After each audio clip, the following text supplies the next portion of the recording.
This is part two. I had to cut that off because it was getting too long. Um, Back onto Brent Spiner. Um, this is why I'm convinced that I've got the real Brent Spiner and that he's been in love with me.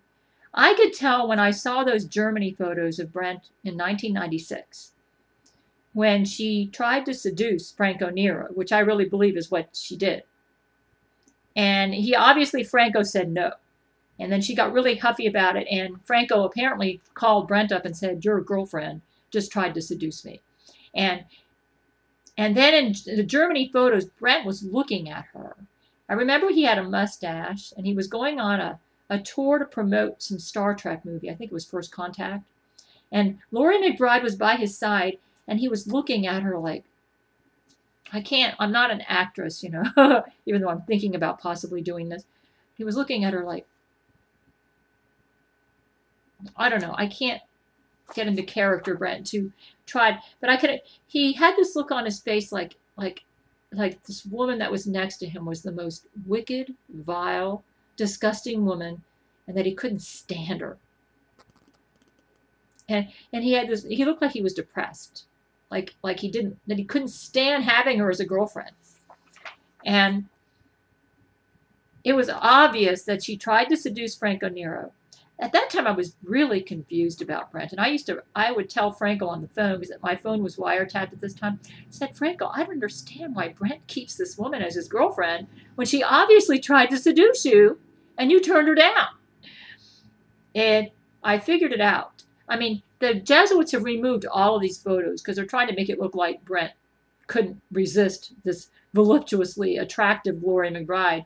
But when I saw those Germany photos of Brent and the way he looked at her, I could tell he couldn't stand her. He had zero respect for her. He looked at her like she was the most ugly, vile, vicious viper on the planet. It was like, it's hard for me to get into character, but the look I saw on his face, it was like a sad look. It was like,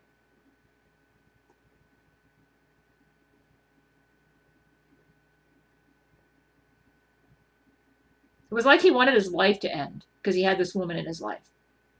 And he looked at her like that. And I said, Brent, and I was talking to him on the phone, why are you keeping this girl as your girlfriend? I don't understand you. You must be a coward. So I told him he was a coward. I figured it out. And this is how I know that I've been dealing with the real Brent Spiner. Because I could see the connection between actions I made in my life where I replaced him with Franco Nero in 1996. Then I'd go online and look at his photos and I could see how Laurie McBride was responding to this. And I could see that I wasn't imagining things, that there was a communication between me and Brent and Laurie and Franco, because I could see the response when I'd go online and look at their pictures. Apparently, Laurie McBride tried to seduce Franco Nero in London because I was keeping up with Brent Spiner online, and he was going to London first for a Star Trek First Contact promotion. Then they went to Germany, and I knew from my research on Franco Nero that he had a home in London.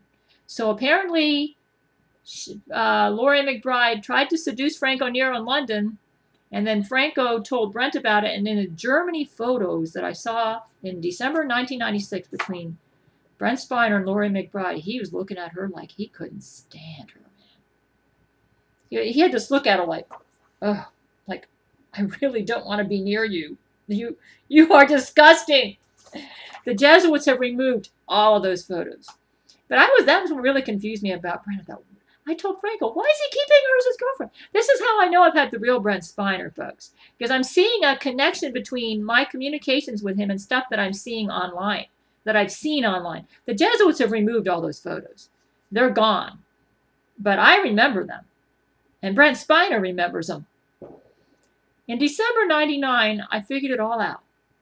When my life started getting really bad, and Laurie McBride and the Jesuits tried to burn down my mobile home. I found out later through Brent Spiner and Terence Jenkins, they used some sort of teleportation technology to set those fires around my mobile home.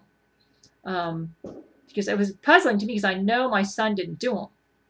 And They use some sort of teleportation technology. The Jesuits have very advanced technology. But in December 99, I heard a still small voice in my mind that said, your enemy is the Roman Catholic Church. And then everything made sense. I began to realize why it was that it seemed like the whole world was jumping on me just because I was in love with, I had celebrities in my life. Obviously, the Jesuits would find that a major threat that I had celebrities in my life because I knew too much about them. So, and then, of course, right after that, and then I got on the phone and I cried for 3 hours. I said, oh, Brent, I'm so sorry. Your girlfriend's a Vatican agent. I figured it out. I'm so sorry. I said so many mean things about you. I said that you were a coward. And I said, I'm going to marry you, Brent. And I knew he was listening to me. And I believe from that point on, he really did try to marry me.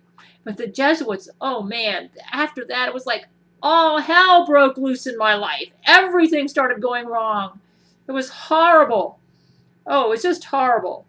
And then I remember the Lord told me then, he said, Gail, if you don't get out of your marriage with your husband, you're going to be dead within a couple of years. So that's why I got out. Anyways, that's why, that's why I know I've been talking to the real Brent Spiner. Because I'm seeing a connection between my communications with him, whether it's been through a wiretap phone or through email or through brain-to-brain communications and what I've observed in my life and what I've observed going online. And I'm also a highly intelligent woman, and I've been able to figure some things out. For instance, with Vladimir Putin, when I noticed him in September 2001, right after the 9/11 attacks, I could tell that he was interested in me because I knew that because I was trying to marry Brent Spiner, I believed that we had bugs in my room at my house. So I was able to talk to these men. I know this seems crazy, but Brent Spiner was trying to marry me, and he was communicating like with the president and everything. And so they were working to try to get me safely, which has become a big issue. And I do believe they had bugs in my room. And I used to talk to the bugs. So they say, how'd they get him in your room? I'm not sure. But I did believe that. Brent was trying so much to marry me. It all started in 91 when he talked to me on the phone.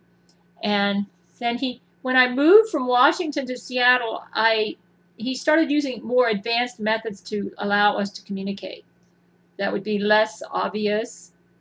And so it started off with direct phone conversations, and then we started letter writing, where I did most of the writing and he was reading it, and then he would call me up on the phone and talk to me every now and then. But then that got cut off by the Jesuits in 94, and that was right before he made a personal appearance outside my apartment. And then after the divorce and I moved to Florida, I do believe he put bugs in every place that I moved. He was working with the president then. And that's how Vladimir Putin found out about me, because I would talk to the bugs. And then we didn't need the bugs anymore because Vladimir Putin introduced me to brain-to-brain communication in 2003.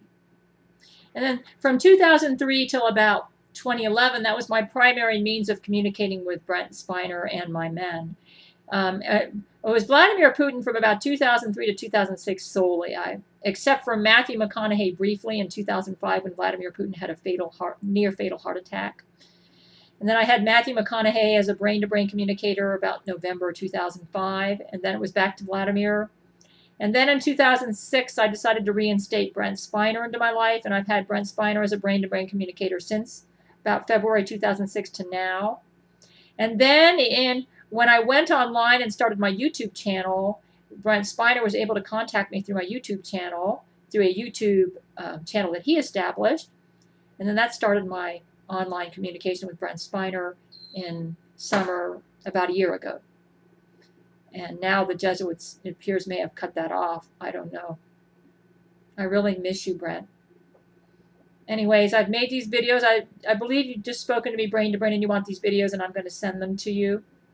But You know, in my online communications between myself and Brent Spiner and Vladimir Putin, it's matched everything that I've heard brain to brain, which makes me convinced that that we really have had valid brain to brain communications for the past several years. And so you may say, what about clones? Well, when I was at work, one of the reasons I believe in clones is not just because Brent Spiner or Vladimir Putin's told me brain to brain about clones, or because of what they've told me online, but because of my own real life experiences at work and with my own family. I just noticed some very bizarre behavior in some of my coworkers and in my mother and my family, where it's like they've got a Dr. Jekyll and Mr. Hyde personality. And I wasn't sure what was going on. I didn't know if the Jesuits were using some sort of brain control technology on them or what. Like, there would be days when my mother would seem like she was my ally and my friend, and then it was like the next day she was a different person. Like, and, you know, it's like, what's wrong with her? Does she have a split personality? And then finally, Vladimir